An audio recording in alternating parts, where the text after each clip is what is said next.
Bonjour, bonjour. In this lesson, we're going to talk about two irregular verbs, the verbs savoir and connaître. They have irregular conjugations, and there's also something a little irregular about them. They both mean to know. Okay, but they don't mean to know in the same way. They're not interchangeable. So I'm going to explain that to you. By the end of this lesson, you'll know when to use savoir versus connaître. Now let's begin by looking at a few conjugations. We're going to look at these irregular verbs in the present tense. So for the verb savoir, let's just begin by going through the conjugation, and I'll have you repeat after me. Je sais, tu sais, il sait, elle sait, on sait, nous savons, vous savez, ils savent, elles savent. Okay, so that's an irregular conjugation that you'll need to learn. I'm going to go ahead and show you the conjugation for the verb connaître now, and then we'll start talking about the differences. Just listen and repeat. Je connais, tu connais, il connaît, elle connaît, on connaît, nous connaissons, vous connaissez, ils connaissent, elles connaissent. Now notice I'm not pronouncing the ENT on that third person plural. Ils connaissent, elles connaissent, the same as ils savent and elles savent. So the thing is, yes, je sais means I know, and je connais means I know. Tu connais, il connaît, elle connaît, on connaît. Remember, on connaît means one knows, and it can also mean we know. D'accord? So in my Quizlets and in the quiz and everything, the quizzes you're going to take, I have said that on connaît means one knows or one is familiar. Okay? Now, what do I mean by that? Familiar. We have to talk about the difference between the two verbs. I've told you before, they're not interchangeable. In this lesson, we're going to talk about when to use which one and how to avoid a big misunderstanding that often happens between French and English speakers. So here are the two most important things to retain right here. When you know information about a person, a place, or thing, you need to use the verb savoir. Okay? Just think about it. How do you say I don't know? I don't know. In French, you say je ne sais pas, je ne sais pas, or je sais pas. And what you're really saying is, if someone says, hey, what time is it? I don't know. Je ne sais pas.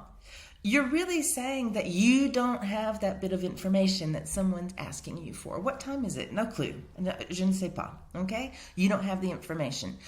Now, you use connaître when you are acquainted with a person, place, or a thing. You got that? Okay, so it's more like to be acquainted with or to be personally familiar with a person, place, or thing. I'm going to show you some examples. But first, let's look at savoir. And here's something important to remember, that savoir is followed by an interrogative expression. Okay, question words, we've called them in the past. For example, qui, que, où, pourquoi, combien, à quelle heure, comment, quand, and all of those. D'accord? That's your who, what, when, where, why of French. So you're always going to use those after savoir. Now look, you don't have to put that after savoir.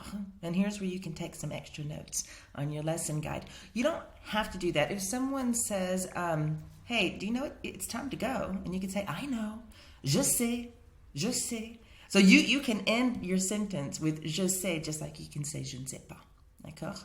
All right, so let's have some examples using savoir. Now I want you to notice, here we're using the interrogative expressions, or question words. Tu sais qui est dans la cuisine? Tu sais qui est dans la cuisine? That means, do you know who's in the kitchen? Do you have that information? Either you do or you don't, but that's why you use savoir. You're fishing for information, facts. Je ne sais pas où sont mes clés. Je ne sais pas où sont mes clés. I don't know where my keys are. I don't have that information about my keys. Nous savons pourquoi tu es là. Nous savons pourquoi tu es là. We know why you're here. Nous savons pourquoi tu es là. Ils savent combien d'enfants nous avons. Ils savent combien d'enfants nous avons. They know how many children we have. Savez-vous à quelle heure le film commence? Savez-vous à quelle heure le film commence? Do you know what time the movie is starting? You see? Catherine ne sait pas quand sa sœur va arriver. Catherine ne sait pas quand sa sœur va arriver. So Catherine doesn't know when her sister is going to arrive. This is all information. D'accord? Now, connaître, on the other hand, is also always followed by a noun. But remember, you're personally acquainted with this noun. So we're talking about a person, a place, or a thing. D'accord? That's when we use connaître. So here we need some examples. Tu connais du monde en France? Tu connais du monde en France? Maybe you've never seen this, du monde. It means people. Okay, so if I say tu connais du monde en France, it means do you know some people in France? Or do you know anyone in France? Tu connais du monde en France? Now, it's not saying something like, do you know how many people live in France? Or do you know something about French people? Do you know that there are people in France? See, that would all be information. And so that would be the verb savoir. Here we're talking about, like, do you really know anyone? Are you familiar, personally acquainted with them? Okay. Je ne connais pas Paris. Je ne connais pas Paris. Now, you might look at this and say, I don't know Paris. Well, you might know something about Paris. You might know that Paris is in France. You might know the Eiffel Tower is in Paris. But what I'm saying is, basically, I've never been to Paris. Because I can't be personally acquainted with it if I've never been there, you see? Nous connaissons votre frère. Nous connaissons votre frère. We know your brother. We don't just know that you have one, but we personally know him. Ils connaissent Amy et Julianne. So they know Amy and Julian, right? They know them. They've met them. Connaissez-vous la littérature française? Now this one is a little bit different because it's a thing, right? It means, are you familiar with French literature? D'accord? Connaissez-vous? Catherine ne connaît pas ce village. Catherine ne connaît pas ce village. It means that basically Catherine has never been to this village, and that's why she's not personally acquainted with it. D'accord? Attention, attention, watch out. Now here is where I'm going to talk about the very common mistake that English speakers make sometimes once they know that connaître means to know. So let's go back to places like Paris. If someone asks you, tu connais Paris? You will never reply, oui, je connais Paris, unless you have been to Paris. And now why is that? Let's just remember, I'm a broken record, but I'm repeating it. Connaître means that you're personally familiar with Paris. You have been to Paris.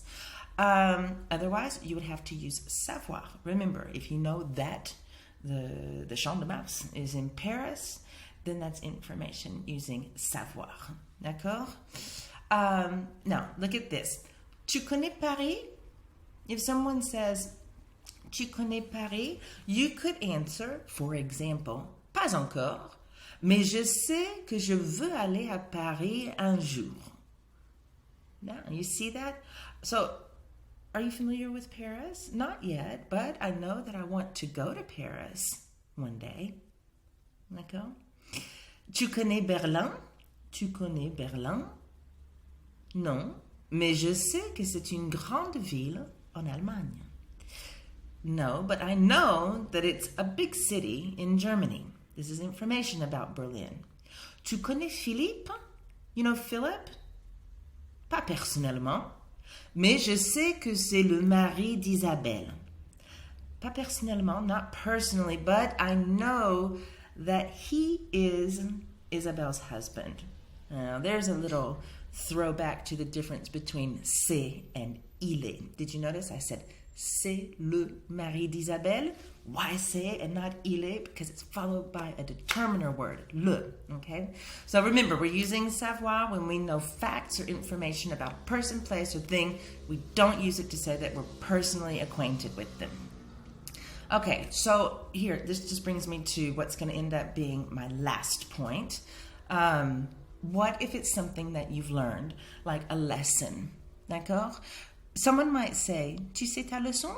Tu sais ta leçon? Do you know your lesson? And what I mean by that, like if I ask my daughter, tu sais ta leçon? What I really want to know is, has she studied her lesson? You see? If I said to her, tu connais ta leçon? Look what it means in English. Do you know your lesson? Have you studied your lesson? It means the same thing. So both savoir and connaître are possible for learned knowledge. You can use either one.